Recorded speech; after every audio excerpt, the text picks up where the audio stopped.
My stepsister tormented my son at every family event by making jokes about his dad abandoning him. I made her husband leave her too.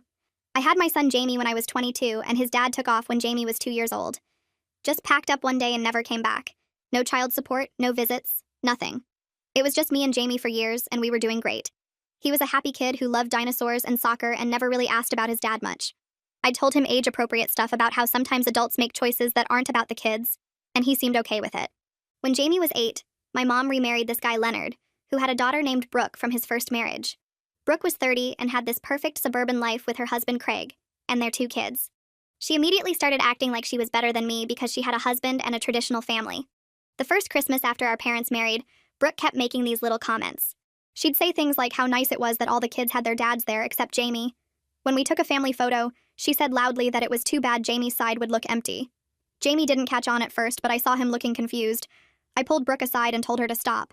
She laughed and said she was just joking, and I needed to lighten up. The next family gathering was worse. Brooke brought a football and suggested the dads teach the boys how to throw. Then she looked at Jamie and said maybe he could watch and learn since his dad wasn't around to teach him. Jamie's face just crumpled. Craig didn't say anything, just smiled like his wife was clever.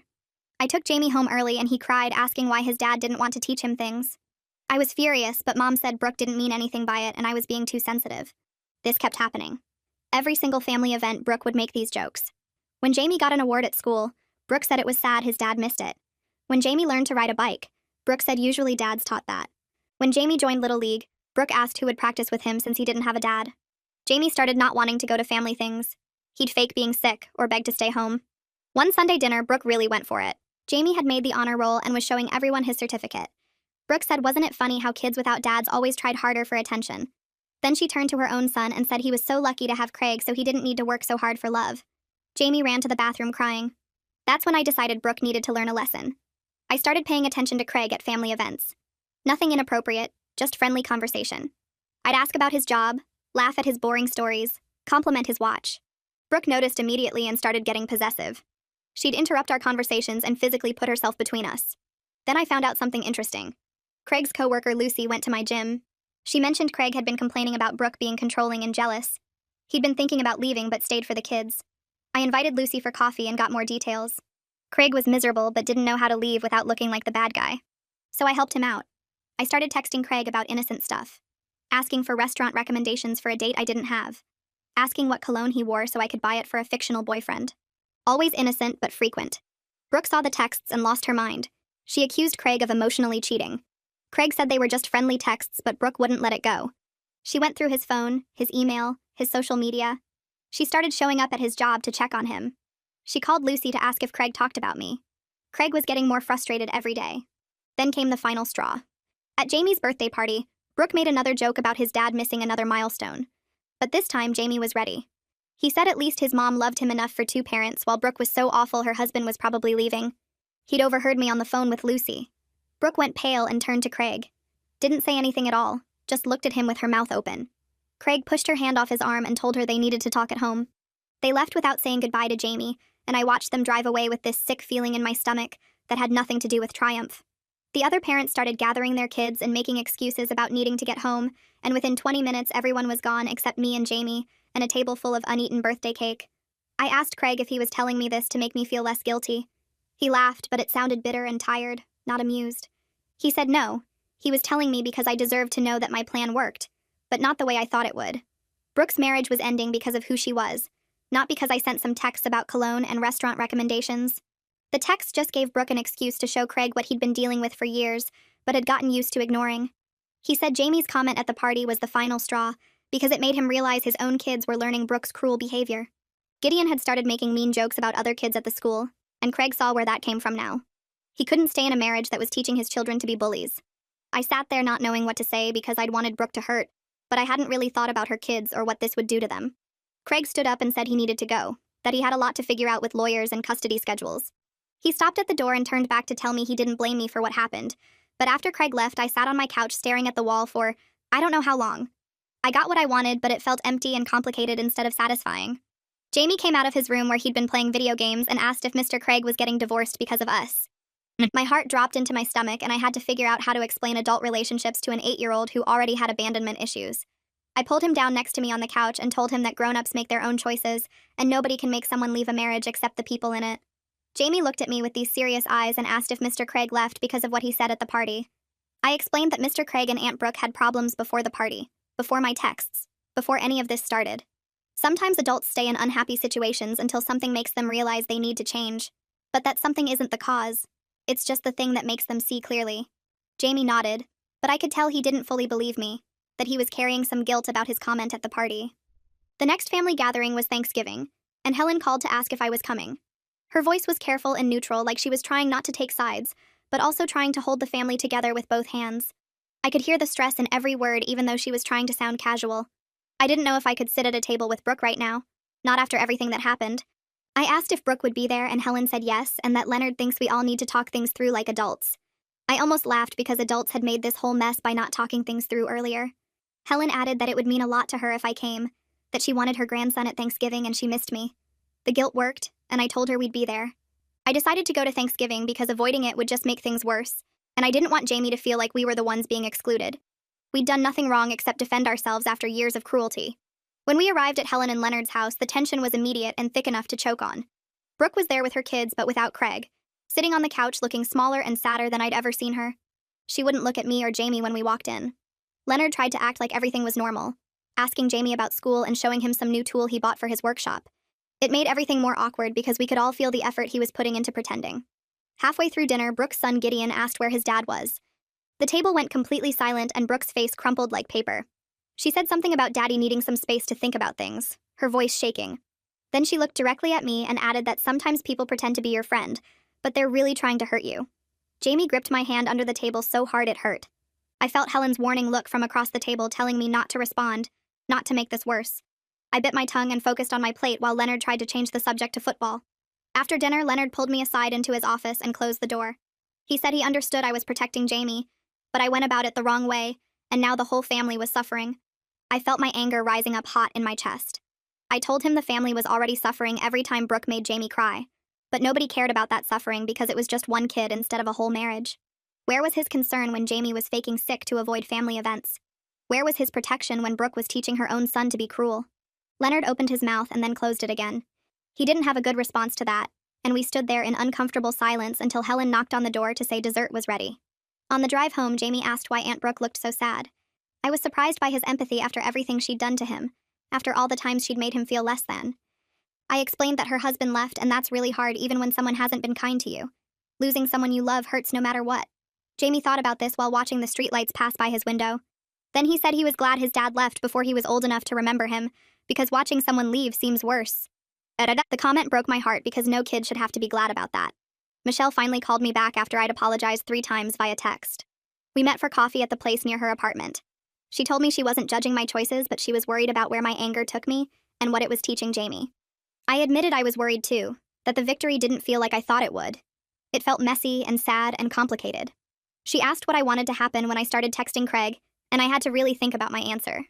I realized I wanted Brooke to hurt like Jamie hurt, to feel abandoned and humiliated and less than, but I didn't think through what that would actually look like, didn't consider her kids or the family breaking apart, or Jamie learning that revenge was an acceptable response to cruelty. The school counselor called the next week and asked to meet with me without Jamie. I felt my stomach drop because calls from the school are never good. She explained that Jamie was showing signs of worry about adult relationships. He'd been asking other kids inappropriate questions about whether their parents were happy together. He'd expressed concern that people leave because of things kids do or say. The counselor recommended family therapy to help Jamie process the separation between his parents, and now the separation he witnessed between Brooke and Craig. She said Jamie needed help understanding that adults make their own choices. I resisted the therapy suggestion at first because it felt like admitting I damaged Jamie. But the counselor gently pointed out that Jamie was already dealing with abandonment issues from his dad leaving, and recent events had made his understanding of why people leave more complicated. She wasn't blaming me, she said carefully. She just wanted to help Jamie. I agreed to find a family therapist, feeling like everything I did to protect Jamie somehow hurt him anyway. I'd wanted to shield him from Brooke's cruelty, but instead I'd taught him that manipulation and revenge were how you handle conflict. I'd wanted him to feel defended, but instead I'd made him feel responsible for a marriage ending. I left that meeting feeling like I'd failed at the one thing that mattered most. I found a family therapist who had good reviews and specialized in kids dealing with abandonment. The waiting room had toys and books, trying to make it feel less clinical, but Jamie still gripped my hand tight when we walked in. The therapist was a woman in her 40s with kind eyes who introduced herself and led us to her office. Jamie sat pressed against my side on the couch, his small body tense. She started with easy questions about school and soccer, getting Jamie comfortable before moving to harder topics. When she asked about his dad, Jamie said he didn't remember him much, just knew he left when Jamie was little. Then he mentioned the jokes at family events, how his aunt kept saying things about his dad not being there. The therapist asked how those comments made him feel, and Jamie's voice got small when he said they made him think maybe his dad left because Jamie wasn't good enough. My chest hurt hearing him say that out loud. She moved to the birthday party incident, asking what he felt when he said those words to his aunt. Jamie thought for a minute, then said he felt powerful because everyone got quiet and listened, but also scared because the adults looked shocked and angry. The therapist nodded like this made perfect sense and told Jamie those feelings were normal. She explained that sometimes when people hurt us, we want to hurt them back, but that doesn't always make us feel better. Jamie asked if he was bad for saying mean things, and she said no. He was a kid dealing with adult problems he shouldn't have to handle.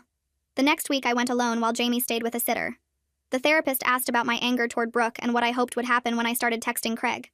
I tried to explain it calmly at first, talking about protecting Jamie and wanting Brooke to face consequences, but then she asked what I really wanted deep down, and something broke open in me. I admitted I wanted Brooke to know exactly how it felt to be abandoned and humiliated in front of everyone, the same way she made Jamie feel over and over at every family event. I wanted her marriage to fall apart, so she'd understand what it was like to be less than, to have people pity you, to watch your perfect life crumble. The therapist didn't look shocked or judgmental, just kept listening. She asked if I got what I wanted, and I had to sit with that question. Yes, I did. Brooke's husband left, her marriage ended, she lost her perfect family image. But it didn't feel satisfying like I thought it would. It felt messy and complicated, and now Jamie was in therapy dealing with the fallout. The therapist said revenge often feels hollow, because it doesn't actually heal the original wound. It just creates new ones. She asked what would have healed the wound, and I realized I didn't know. Maybe nothing could fix the fact that Jamie's dad abandoned him, and Brooke's cruelty just poked at that wound repeatedly. November turned into December, and my phone rang with my mom's number. Her voice sounded strained when she was invited us to Christmas Eve dinner, like she was reading from a script. I asked directly if she wanted us there, or if Leonard was making her call. The silence stretched long enough that I knew the answer before she said anything. She finally admitted she didn't know how to handle having both Brooke and me in the same room, that every family event now felt like walking on broken glass. I told her we'd skip Christmas this year. Maybe things would be better by next year. Neither of us believed that, but we said it anyway because that's what people do. Helen said she understood, and that she loved us, and I believed that part at least. After I hung up, I sat staring at my phone, realizing this was another consequence I hadn't fully thought through. I'd wanted to punish Brooke, but I'd also fractured my relationship with my mom and cut Jamie off from his grandparents. Jamie came into the kitchen and asked what was wrong. I told him we weren't going to Christmas Eve dinner at Grandma's this year. His face fell and he asked why not. I tried to explain that things were complicated with the family right now, that sometimes adults need space to work through problems. He asked if it was because of what he said at his birthday party, and I quickly said no, this wasn't his fault. But Jamie's too smart for easy answers. He pointed out that we used to go to all the family stuff and now we didn't, and the only thing that changed was the birthday party. I felt the weight of my choices pressing down on me. I tried to make it sound positive, saying we'd have our own special Christmas, just the two of us. But Jamie wasn't buying it. He asked why Aunt Brooke's feelings mattered more than his feelings did when she was being mean to him. That question hit hard because I didn't have a good answer. I said sometimes life wasn't fair, and adults made everything more complicated than it needed to be, which was true but not helpful. Jamie went back to his room looking sad, and I added it to the growing list of ways my revenge plan had backfired. I tried to make Christmas special with decorations and presents and hot chocolate, but it felt small and quiet without the chaos of extended family. Jamie opened his gifts and said thank you, but I could see he was thinking about his cousins and wondering what they were doing. I took him to see Christmas lights and we watched holiday movies, but the forced cheerfulness made the absence more obvious. On Christmas morning, just the two of us at our small table, Jamie asked if next year would be different. I wanted to promise him yes, but I'd learned not to make promises I couldn't keep. I said I hoped so, and that seemed to be enough for now. January brought cold weather and a return to normal routines. I was at the gym on a Saturday morning when I saw Lucy on the treadmill. She spotted me and her face went pale, like she wanted to disappear. I walked over because avoiding her would just make it weirder. Lucy immediately started apologizing, saying she never meant for her conversations with me to contribute to a marriage ending. She felt terrible about gossiping about Craig's relationship problems, like she'd betrayed his trust. I stopped her and said it wasn't her fault, that I deliberately used the information she gave me. If anyone should feel guilty, it was me. I'd been the one who decided to manipulate the situation, not her. Lucy looked relieved but still uncomfortable. She asked how Jamie was doing, and I said he was in therapy working through everything.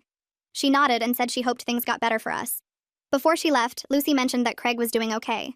He had an apartment near his kids and seemed happier than he'd been in years. Then she added, almost like a warning, that Brooke was telling everyone at Craig's work that I seduced her husband. I felt that flash of old anger rise up, the same fury that made me start this whole thing. Brooke was playing the victim, rewriting history so she was blameless, and I was the evil other woman. But then I remembered the therapist asking what I hoped to accomplish, and I realized this was part of the consequence I'd earned. I got my revenge by helping destroy Brooke's marriage, and now I had to live with people thinking I was a homewrecker. That was its own punishment, and getting angry about it wouldn't change anything. I told Lucy thanks for letting me know and that I understood why people believed Brooke's version. It was easier to blame an outsider than to admit your marriage had problems. February started with a call from Jamie's teacher. My stomach dropped when I saw the school number because calls from teachers are never good news. She said Jamie had been asking other kids weird questions about their parents' relationships. Nothing inappropriate exactly, but concerning. He wanted to know if their parents were happy together, if they fought a lot, if the kids could tell when adults were going to leave. The teacher wasn't accusing me of anything, but she was worried Jamie seemed obsessed with whether people's parents would stay together. She'd also noticed him watching other kids' parents at pickup, like he was analyzing their interactions. I thanked her for telling me and said we were already in therapy working on this. After I hung up, I realized the birthday party incident had affected Jamie way deeper than I understood. He wasn't just dealing with his own dad leaving anymore. Now he was worried about all relationships falling apart, like he'd learned that people leaving was inevitable, and he just had to watch for the signs. Our next therapy session couldn't come fast enough. The therapist asked Jamie some gentle questions, and eventually he admitted what was really scaring him. He said he was afraid I might leave him like his dad did, and like Mr. Craig left Aunt Brooke. His voice shook when he said it, and I felt like someone punched me in the chest. The therapist worked with him, explaining that parents don't leave kids the same way married people leave each other. She used examples and drawings, showing how parent-child bonds are different from marriage bonds. But I could see Jamie's fear was real and deep, rooted in watching adult relationships fall apart around him.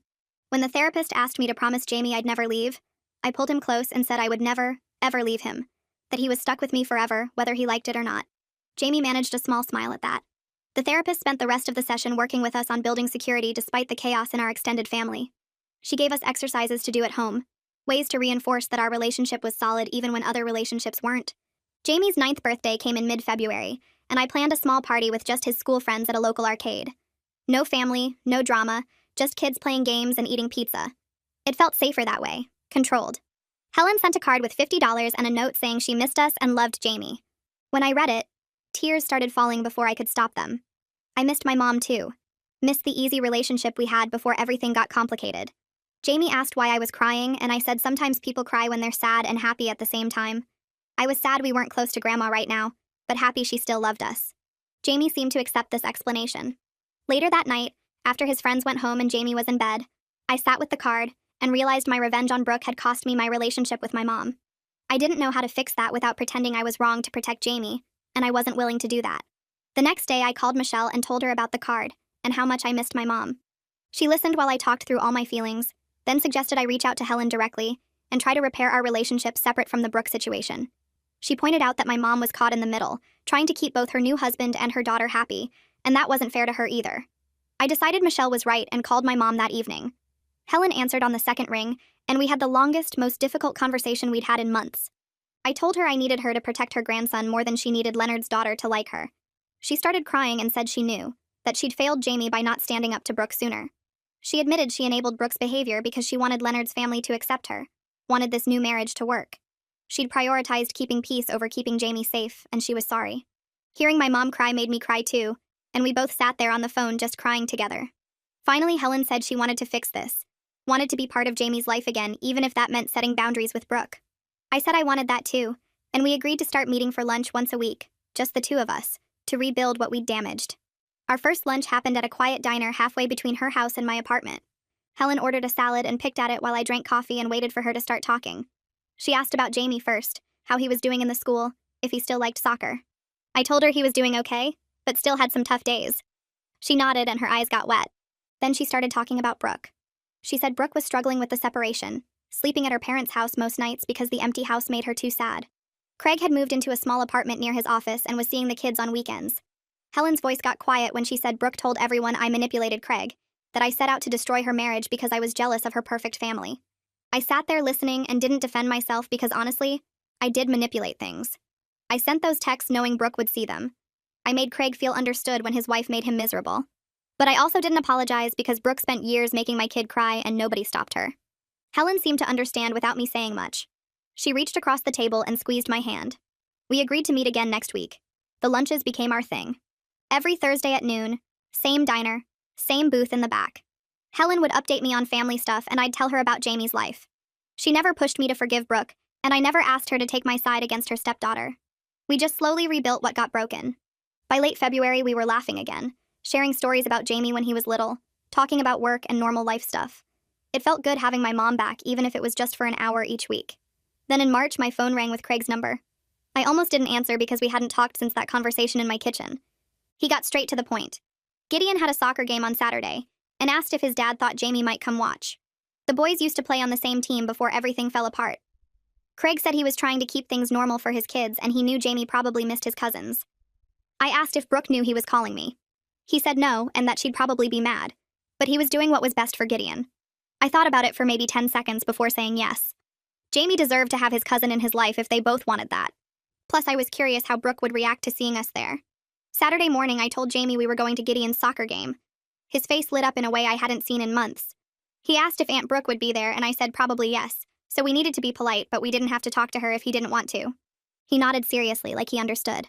We got to the field early and found seats on the bleachers near midfield. Other parents were setting up chairs and kids were warming up on the grass. Gideon saw us and waved from across the field. Jamie waved back with this huge smile. Then Brooke arrived. She was carrying a folding chair and a cooler, talking to another mom. She looked tired, thinner than I remembered. When she turned and saw us sitting there, her whole face went cold and hard. She didn't yell or make a scene, but she very deliberately turned her back to us and sat down on the opposite side of the field. I could hear her voice carrying across the grass, talking loud to the other parents about how some people just can't respect boundaries, how some people always have to insert themselves where they're not wanted. Jamie heard it too. He looked at me with worried eyes and asked quietly if we should leave. I felt this swell of pride at how aware he was of the tension, how he was trying to protect me from awkwardness. But I also felt sad that my 8-year-old had to deal with adult pettiness. I told him we were staying because Gideon invited us and we had every right to be there. The game started and I tried to focus on the kids playing. Gideon was good, fast, and aggressive like his dad probably was at that age. Jamie cheered when Gideon scored and I could see Brooke's shoulders tense up every time Jamie's voice carried across the field. The whole game felt like walking on broken glass, everyone pretending everything was normal while the tension sat heavy in the spring air. When the final whistle blew, Gideon ran straight to Jamie. The boys hugged and started talking about some video game, laughing and shoving each other like nothing had changed between their families. Craig walked over to us and thanked us for coming. He looked relaxed, happy even, like he'd shed some weight he'd been carrying. I told him Jamie had a great time. Across the field, I could see Brooke watching us with this look on her face that was part anger, part hurt, part something else I couldn't name. She looked betrayed, like Craig bringing us here was another wound on top of all the others. I watched her pack up her chair with shaky hands and realized Craig was moving forward with his life, while Brooke was stuck replaying everything that went wrong. And then I had this uncomfortable thought that maybe I was more like Brooke than I wanted to admit. We'd both hurt people to protect our own pain. We'd both chosen revenge over healing. The difference was Craig's leaving freed him while my revenge just gave me a different kind of weight to carry. The therapy sessions kept going every week. By mid-March, I started noticing Jamie seemed lighter somehow. He laughed more easily, didn't flinch when other kids talked about their dads. One session, the therapist told me privately that Jamie was doing really well, that kids are tougher than we think when they have support. She said the work we were doing now would help him process not just the recent stuff with Brooke and Craig, but also his own dad leaving. Then she said something that stuck with me. She said my willingness to look at my own behavior in therapy, to admit I made mistakes and manipulated things, was teaching Jamie healthy responsibility. It was showing him that grown-ups can mess up and own it, instead of just blaming everyone else. That helped balance out the revenge part of the story, so Jamie wasn't learning that hurting people back was the answer to being hurt. One afternoon in April, Leonard called me. I stared at his name on my phone screen for 3 rings before answering. We hadn't talked since Thanksgiving when everything was awful and tense. His voice sounded careful when he said hello. He told me he'd been thinking a lot about everything that happened. He said he understood why I was so angry at Brooke even if he didn't agree with how I handled it. Then he asked if there was a way forward where Jamie could be part of the family again. He said his grandkids kept asking about their cousin, and Helen was sad about the family being split up. I listened to him talk and felt this mix of anger and relief. Anger because it took him 5 months to care about Jamie being excluded. Relief because at least he was trying now. I told Leonard I'd be willing to come to family things if Brooke agreed to stop making comments about Jamie's dad. But I wasn't going to pretend we were friends or act like what she did was okay. Leonard got quiet for a minute. Then he said Brooke was still really angry and felt like I ruined her marriage. I pointed out that her marriage had problems way before I sent a single text message. Leonard admitted that was true. He said Craig had complained to him privately about Brooke's jealousy and control issues years ago. But he also said Brooke wasn't ready to look at her own role in anything yet. She was stuck in victim mode, blaming me for everything wrong in her life. We ended the call without solving anything, but at least we were talking again. That same week, I met Michelle for coffee. I told her about Leonard's call and asked what she thought I should do. Should I push for family reconciliation, or just let things stay separate? Michelle stirred her coffee and thought about it. Then she said something I needed to hear. She said Jamie seemed way happier now without the stress of Brooke's comments at every gathering. She said sometimes protecting your kid means accepting that some family relationships are just bad for you. Not every family bond is worth saving. I sat there thinking about how much easier life had been these past few months without dreading family events. But I also missed the idea of Jamie having cousins and extended family, even if the reality was always complicated. Michelle pointed out that Jamie was seeing Gideon at soccer now anyway, so he wasn't completely cut off from his cousins. Maybe that was enough. May brought playoff season for Jamie's soccer team. They'd had a good year and made it to the semifinals. Raoul pulled me aside after practice one day and asked if any family would be coming to watch the playoff game. Jamie was standing nearby and said quietly that it would just be us like always. I heard the resignation in his voice, like he'd accepted that family events weren't for him anymore. My heart hurt hearing that acceptance. As soon as we got home, I called Helen. I told her about the playoff game and invited her and Leonard to come watch. I made it clear I wasn't inviting Brooke. Helen hesitated for just a second before agreeing. She said they'd love to come support Jamie. It felt like a small step toward building a new version of family, one that didn't include everyone but could still work. The playoff game was on a Saturday afternoon. The weather was perfect, sunny but not too hot. I got there early to save seats and saw Helen and Leonard walking across the parking lot.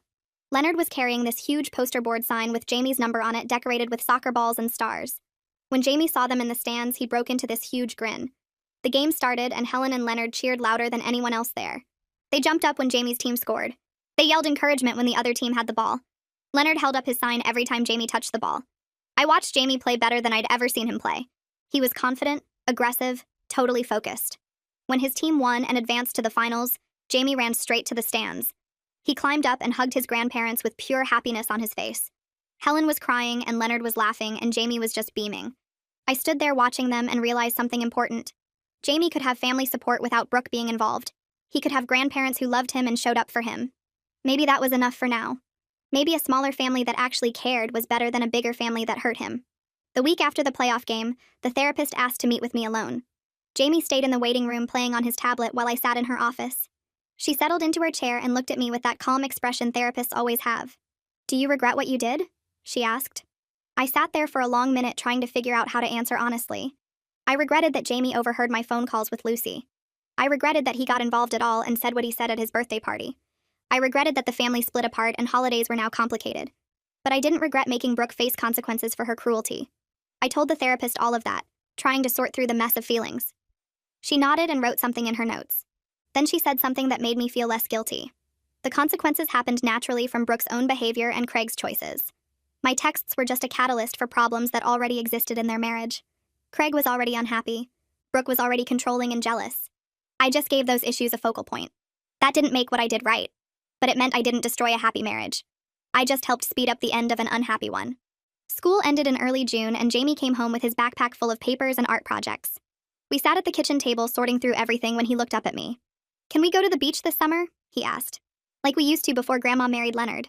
I realized we hadn't taken a vacation in over a year. We'd been so caught up in family drama and therapy sessions that I forgot to focus on building good memories for just the two of us.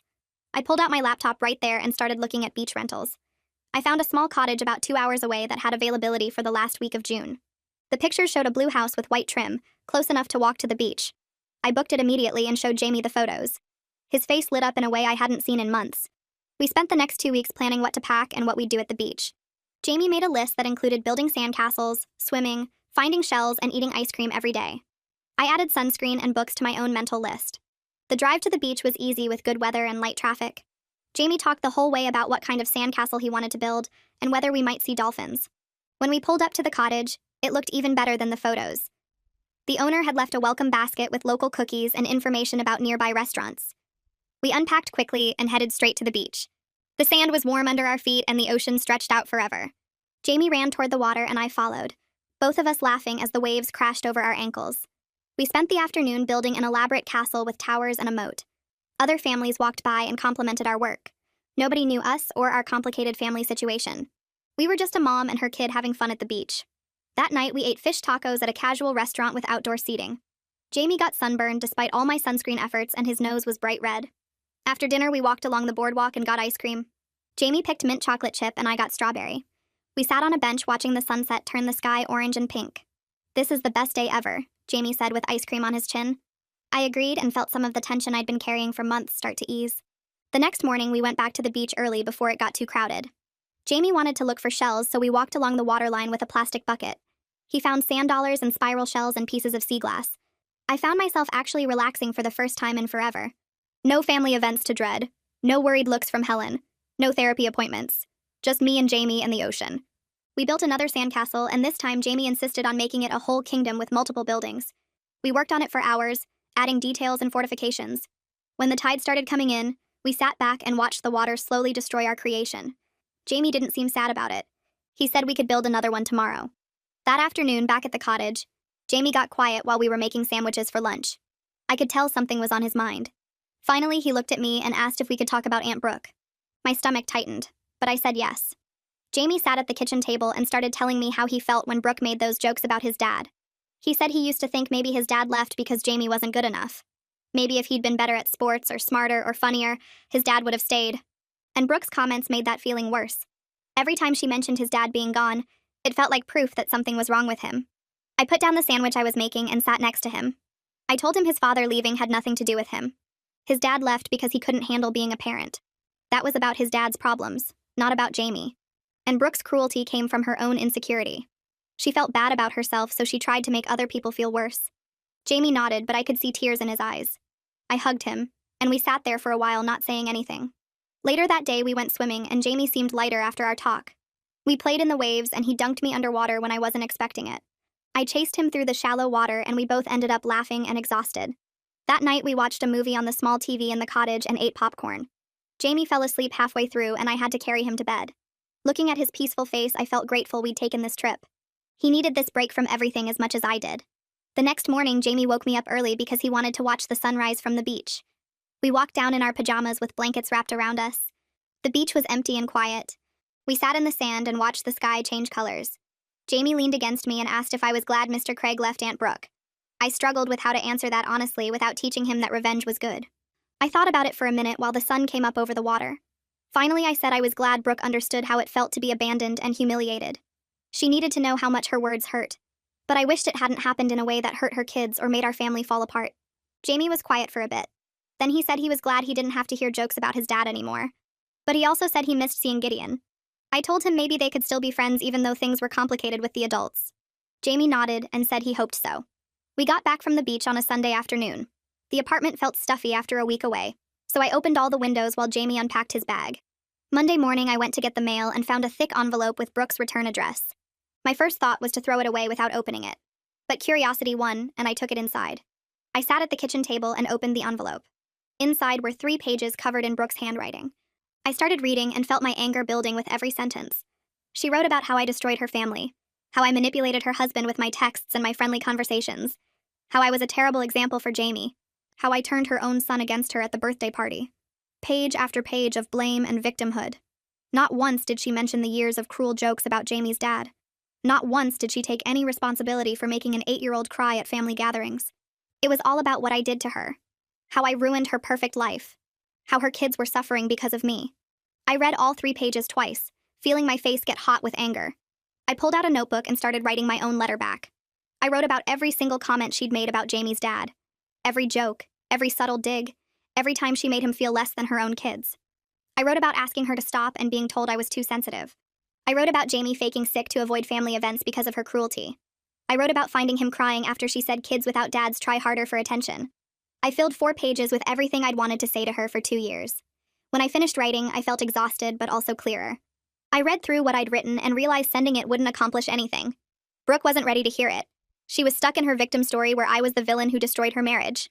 Nothing I wrote would change that. I folded up both letters and threw them in the trash. The therapist would probably say that was a healthy choice. July came with hot weather and long days. Jamie had soccer camp in the mornings and spent afternoons at Michelle's house with her kids. I was at work when my phone rang with Craig's number. I stepped outside to take the call. Craig asked if Jamie would want to join Gideon at a baseball camp he was signing him up for.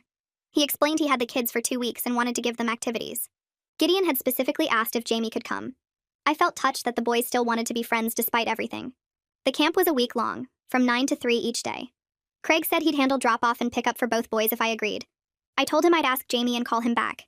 That night I mentioned it to Jamie and his face brightened immediately. He asked if it meant he and Gideon could be friends again. I said yes, the boys could be friends even if the adults had problems. Jamie wanted to go, so I called Craig back and confirmed. The next Monday morning, Craig picked Jamie up at 8:30. Jamie had his glove and cleats and a water bottle. He was excited and nervous at the same time. I watched them drive away and hoped this would be good for him. The week went smoothly with Craig handling all the transportation. Jamie came home each day tired and happy, talking about drills and scrimmages. On Friday, I told Craig I'd pick Jamie up myself since I got off work early. I drove to the baseball fields and parked in the lot. Kids were scattered around in their team shirts, parents collecting equipment and water bottles. I spotted Jamie near the dugout talking to Gideon. Then I saw Brooke walking across the field toward them. My stomach dropped. We hadn't been face-to-face since the birthday party. I got out of my car and started walking toward Jamie. Brooke reached the boys first and hugged Gideon. Then she looked up and saw me. For a second I thought she might yell or cause a scene, but she just looked tired and sad. Her hair was pulled back in a messy ponytail, and she had dark circles under her eyes. She didn't say anything to me. She just took Gideon's hand and walked back to her car. I watched her go and realized she looked as exhausted by all this as I felt. Jamie ran over to me with his gear and asked if I saw Aunt Brooke. I said yes. He asked if we were still fighting, and I said it was complicated. He seemed to accept that answer. On the drive home, Jamie talked about baseball camp and how much fun he had with Gideon. Then he got quiet and said Gideon's mom seemed sad when she picked him up earlier in the week. He asked if Aunt Brooke missed Mr. Craig. I thought about how to answer that. I said probably yes, because even when relationships are unhealthy, ending them still hurts. Jamie thought about this while looking out the window. Then he said he hoped Aunt Brooke found someone nice. That surprised me. After everything she'd done to him, he still had empathy for her. I asked him why, and he shrugged. He said she was mean, but she's still Gideon's mom and Gideon loves her, so she must not be all bad. I felt proud of his ability to see things in a complicated way, instead of just black and white. In August, Helen called and asked if we'd come to her birthday dinner. She said Brooke would be there but had agreed to be civil. I was nervous about it, but I also missed Helen and wanted to celebrate her birthday. I agreed to come and told Jamie we were going to Grandma's house. He asked if Aunt Brooke would be there, and I said yes. He asked if there would be drama, and I laughed and said I hoped not. The dinner was on a Saturday evening. I brought flowers for Helen, and Jamie brought a card he'd made at camp. When we arrived, Leonard answered the door and smiled when he saw us. He hugged Jamie and shook my hand. The house smelled like roast chicken and garlic bread. Brooke was already there with her kids. She was sitting on the couch when we walked in. We made eye contact but didn't speak. I sat in a chair across the room and Jamie went to play with Gideon and his sister in the den. Helen came out of the kitchen and hugged me tight. She whispered thank you for coming. Dinner was awkward but not hostile. We all sat around the table and Leonard said grace. We passed dishes and made small talk about weather and summer activities. Brooke and I didn't speak directly to each other, but we managed to exist in the same room. I could see Leonard relax as the meal went on without any fights. Helen looked happy to have most of her family together, even if it wasn't perfect. After dinner, we had cake and sang happy birthday. Jamie helped Helen blow out the candles. It wasn't comfortable, but it was civil. That felt like progress. After everyone left, I helped Helen clear the table and carry dishes into the kitchen. Brooke was already there, stacking plates by the sink. Helen glanced between us and said she needed to check on Leonard, then disappeared back into the dining room. The kitchen got quiet except for the sound of running water. Brooke scraped food off a plate and didn't look at me. She set the plate down carefully and wiped her hands on a towel. Then she said quietly that she knew she was mean to Jamie and she was sorry. I almost dropped the dessert plates I was holding. My hands shook a little as I set them on the counter. I managed to say that I was sorry her marriage ended even though I played a role in it. She still didn't look at me, just nodded and picked up another plate. We didn't hug or say anything else, but something felt different. Like maybe we could exist in the same room without everything being awful. Helen came back in and started talking about leftovers, and the moment passed. The next week, I took Jamie to see the therapist. We sat on the familiar couch, and I told her about the dinner and Brooke's apology. Jamie listened and picked at a loose thread on his jeans. The therapist asked him how he felt about what Brooke said. He thought for a minute and said he accepted her apology, but he didn't want to be alone with her yet. The therapist nodded and said that was very wise. She explained that Jamie was learning healthy boundaries, and that forgiveness doesn't mean forgetting or immediately trusting someone who hurt you. She looked at me and said, Jamie was becoming emotionally intelligent despite everything that happened. I felt proud listening to her say that. Jamie asked if it was okay to still be mad at someone even after they apologized. The therapist said absolutely, that feelings take time to change, and he didn't have to force himself to feel differently. On the drive home, Jamie seemed lighter somehow, like having permission to feel complicated things made it easier. September came and Jamie started 4th grade. He picked out his backpack and new shoes and seemed excited instead of nervous. The first week went smoothly, and at parent night his teacher pulled me aside. She said Jamie was empathetic with other students and good at conflict resolution. She'd seen him help 2 kids work out an argument over a soccer ball at recess. I thought about everything that happened over the past year and wondered if maybe he learned something valuable from our messy family situation. The school counselor stopped by our conversation and said she'd check in with Jamie monthly, just to make sure he was continuing to process things in a healthy way. I thanked her and felt grateful that so many people were looking out for him. A few weeks later, I was at one of Jamie's soccer games, sitting on the metal bleachers with the other parents. Craig showed up and sat a few rows down. After the game ended, he walked over and asked if he could talk to me for a minute. We stood by the fence while Jamie ran around with his teammates. Craig mentioned he was dating someone new, a woman from his gym who had kids of her own. He seemed genuinely happy when he talked about her. I realized he was building a new life separate from all the drama with Brooke. I told him I was glad he was moving forward and not stuck in anger. He smiled and said it felt good to start fresh. Then he went to collect Gideon and I watched him go, thinking about how people can rebuild after everything falls apart. That weekend, Helen called and asked if I wanted to meet for lunch. We went to a cafe near her house and ordered sandwiches. After the server left, Helen leaned forward and said she needed to tell me something. She explained that Brooke was in therapy and working on her insecurity and need to put others down. I felt skeptical, but also hopeful, because I wanted Jamie to be able to have a relationship with his aunt and cousins eventually. Helen said Brooke's therapist was helping her understand how her behavior affected people. It was progress even if it came about in a painful way. I asked Helen if she thought Brooke would really change. Helen sighed and said she hoped so, that Brooke needed to do the work for herself and her kids. We finished our lunch and hugged goodbye in the parking lot. Thanksgiving arrived and Helen invited both families to her house. I was nervous driving over with Jamie. He asked if there would be drama and I said I hoped not. When we got there, the atmosphere felt cautious but not hostile. Brooke was already in the living room with her kids. She didn't make any comments about Jamie's father. During dinner, she even asked Jamie about school in a genuine way. He answered politely but kept his distance. I didn't push him to be warmer than he felt comfortable being. Leonard said grace and we passed dishes around the table. The dinner felt like we were all trying to figure out a new normal. It wasn't comfortable exactly, but it wasn't terrible either. After we ate, the kids went to play in the den and the adults cleaned up together. Nobody brought up the past or tried to force closeness. We just existed together for a few hours, and that felt like enough. In December, Jamie came to me while I was making dinner and asked if he could invite Gideon over for a playdate. I was surprised but pleased that he wanted to maintain that relationship. I told him yes and texted Craig to coordinate instead of going through Brooke. Craig said Gideon would love that, and we set up a Saturday afternoon. The boys spent hours playing video games and building with Legos in Jamie's room. Their laughter carried through the apartment and made me smile. When Craig came to pick Gideon up, he stood in the doorway and thanked me for making this happen despite everything. I told him the boys deserved to be friends regardless of what the adults did. He agreed and called for Gideon, who hugged Jamie goodbye before running to the car. Christmas planning was different this year. Helen called and suggested splitting it between multiple small gatherings instead of one big family event. Jamie and I did Christmas morning alone in our apartment. We opened presents in our pajamas and ate cinnamon rolls for breakfast. Then we drove to Helen and Leonard's house for lunch. It was just the 4 of us and felt relaxed and easy. Later that afternoon, we went to Craig's new apartment where Jamie saw his cousins briefly. The divided family was our new reality, but it was functional and less stressful than forcing everyone together. On the drive home, Jamie said it was a good Christmas even though it was different. I agreed and felt grateful that we'd found a way to make it work. Our final therapy session of the year came right before New Year's. The therapist asked Jamie what he learned from everything that happened. He sat quietly for a moment and then said he learned that adults make mistakes and that standing up for yourself is important, but revenge makes everything complicated. He added that he was glad people couldn't make his mom leave him and that families can be messy, but still love each other. The therapist smiled and said those were very mature observations. She told Jamie she was proud of how much emotional growth he'd shown. Jamie grinned and asked if that meant he didn't have to come back. The therapist laughed and said he could take a break, but she was always here if he needed her. I had my own final session a few days later.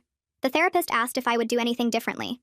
I admitted I wished I'd confronted Brooke directly instead of manipulating her marriage, but I also didn't regret that she faced consequences for her cruelty. The therapist listened and then pointed out that I'd done good work helping Jamie process everything and teaching him accountability and boundaries. She said that mattered more than whether my initial actions were perfect. I left her office feeling like maybe I could forgive myself for the messy way I tried to protect my son. January rolled in cold and quiet. Jamie and I found our rhythm in this new version of family. Helen called every Tuesday to check in, and we'd meet her and Leonard for lunch on weekends at this diner halfway between our places. The conversation stayed light, focused on Jamie's schoolwork and soccer practice, and nobody brought up Brooke unless she came up naturally.